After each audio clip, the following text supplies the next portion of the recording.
Well, you guys asked for it and you guys got it. A full review of my desk setup. So let's jump right in.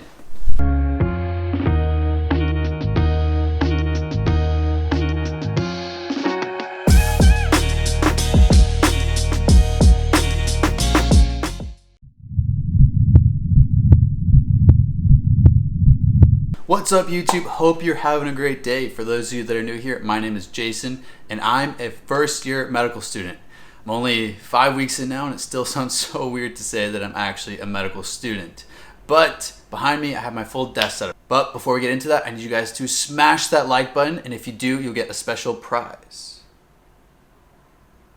That's right, cute puppy pictures. You asked for it. You guys got cute puppy pictures, so thank you for liking. But second on the agenda, 61% of you guys watching this video aren't subscribed. What's going on here? We're on the road to get 1,000 subscribers by the end of the year, and I can't get there without you guys. So let's make it happen. All right, so let's get right into it. First and foremost, apologize for the ring light reflection in the background. Just want to make sure that I have good lighting here. So we have the desk behind me. This is the Tresanti 47-inch standing desk. As you guys know, if you've seen my previous videos, I love to adjust it up, one, to stand to study, but also to slide my bike right underneath and make sure that I can do my Anki cards in the morning, as well as get some cardio in by riding my bike. So my bike slides in underneath and it gets the job done. Second, the chair that I use to sit while I'm watching lectures, while I'm taking notes, is a gaming chair. It is actually unbranded on Amazon. I'm gonna put all the links in the description below if you guys are interested in checking anything out. So to my left, which would be your right anatomically, there we go, the LG 32-inch FreeSync monitor. I definitely wanted to upgrade to get a larger monitor, make sure that I had more space to, one, put up two things so I can multitask on there properly, as well as just have a bigger monitor for video editing, as well as seeing my Anki cards in a bigger screen. So Anki for everything. I'm gonna say that over and over again. So off to my right side, your left side, is the Acer 24-inch. I've gotten this monitor a few years back, so I'm not entirely sure what the model type is, but it's a 24-inch. It was listed previously as one of Amazon's best budget monitors, so have this around now for 2-3 years.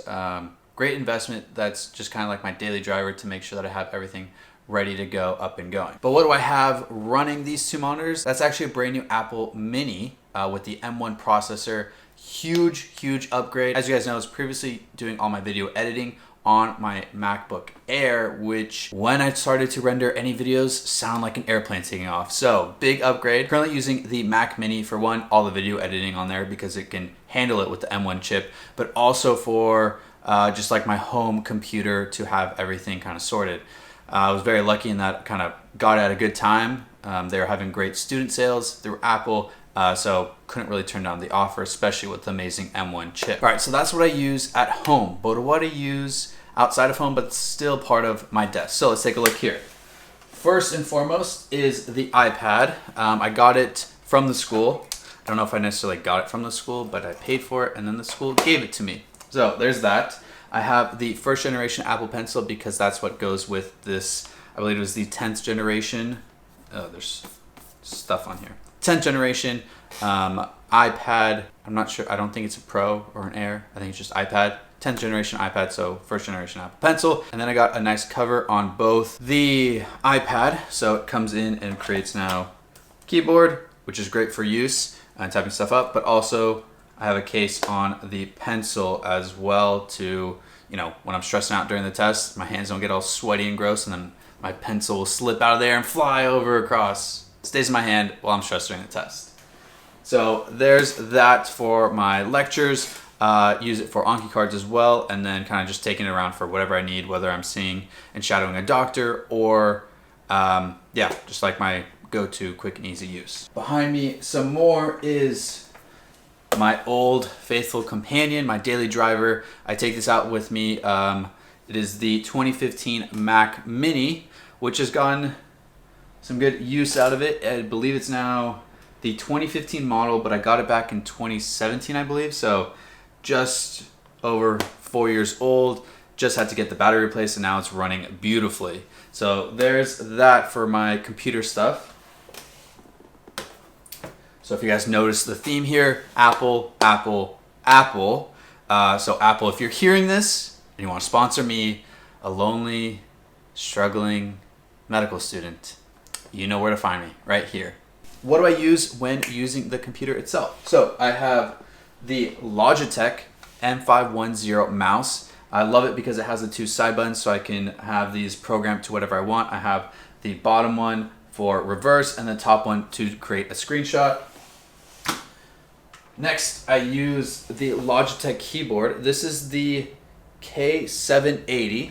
Huge fan of this, one, because of the three options that I have listed here. So 1, 2, and 3 correspond to it to be able to connect to different devices. So previously, while I was working and I was using a HP computer for work, I would be able to change that so that way the keyboard would change to work with a HP laptop. But now that I'm using Mac and Apple products, I convert it so that way I can start using it for all of my Apple products. It's all through Bluetooth. Highly recommend, a great investment tool. But like I said previously, I do my Anki cards on my bike, and I'm not going to use my keyboard to do that because I got the upgrade to the 8-bit 0D2. 8-bit 02. That's always, I always mess up saying it, but it's amazing because the way that's set up, I hold it like this, like it would be a controller, and then I use all the buttons here that I've pre-programmed on my computer to shuffle through Anki cards so that way I can select easy, medium, difficult, or return, or scroll down. Big key. Heard about it from one of my classmates who's actually an M2, or not classmates, one of my old classmates from undergrad actually, told me about this M2 and highly recommended it, and has now, helped change how I study and do everything. And one of the last friends, a gift from GW Medicine.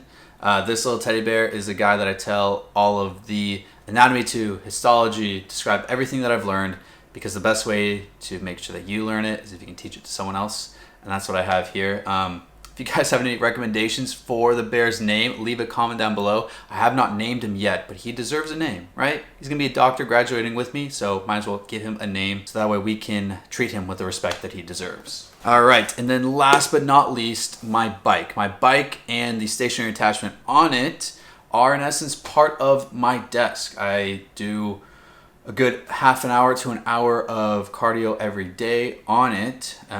During that cardio, I run through my Anki cards with the little keypad game switch thingy. Now, the bike I have actually bought, I got it from a Facebook group within DC in which people sell their used bikes. So this bike is a Giant Chronos. I believe it says it's a size 58. I don't think it's accurate because I sit way too high on it and I have to lean super far forward.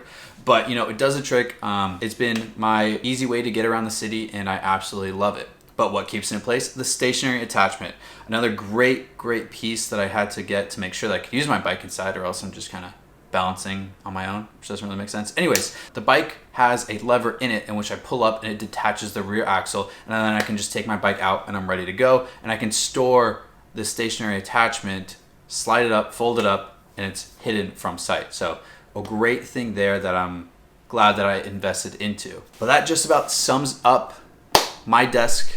I am interested to see how it changes, if it changes during the next 4 years, and what new things I'm going to add to it. But if you guys have any recommendations for things that you recommend that I should use, let me know. Leave those in the comment down below. Thank you guys so much for being a part of the journey. I'm really trying to make it to 1,000 subscribers by the end of the year, and I need your help to make it there. But you guys know what to do. Please be sure to like and subscribe.